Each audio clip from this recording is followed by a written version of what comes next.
So, here we are back at it once again with the sweet buttery sounds of my dulcet voice. I'm not sure if that's correct, but you tell me. Leave a comment down below if you agree with that. Anyway, so this is a 675R. I just got it last week, and I've had some time to get to know it a little bit better, get to know some of the things that are just plain wrong with it. And as you may or may not know, that's because it's the cheapest 675R in the UK. I bought it for 4,000 pounds, delivered to my door. And the next best one normally start around 4.5, 5, and 5.5 plus for a really good example, low mileage one. So this one specifically, let's run through everything wrong with it. So first of all, the headstock bearing. Right when you're going dead center at about 5-10 miles an hour, it sticks right in the middle and it makes maneuvers a little bit tricky. So we're gonna have to swap that out. The front brakes are a bit pitted. I don't know if you can see that very clearly. If you want to come in a little bit, you can see all of these marks are pitted and corroded inside of it. So I'm gonna have to change the rotors at some point, which means I also have to change the brake pads, which is fine. Other things that are wrong with it, the suspension is set too high, so I have to change the preload.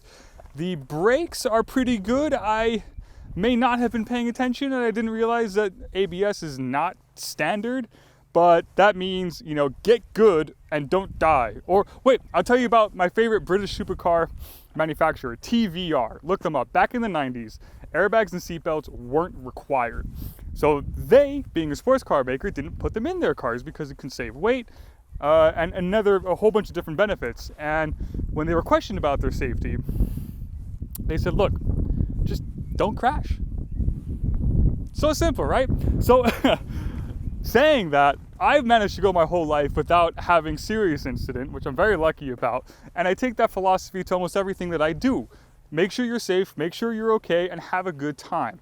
So following on, what other problems do we have with this poor bike? So the chain is definitely stretched and worn.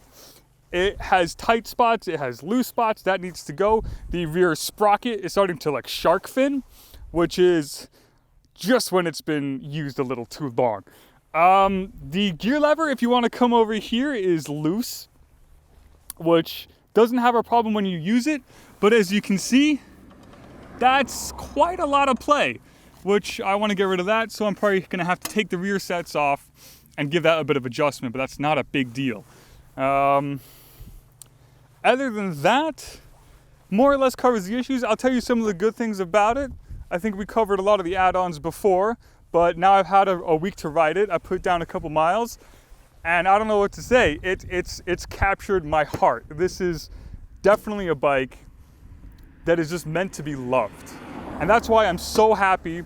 There are things that are wrong with it, because that which is flawed is just things that you come to love. If it's perfect, it doesn't mean as much to you. When you get into the guts of the motorbike, the car, whatever you're working on, and you get to know it, it becomes yours, and you become one with the machine. With that, I bid you adieu.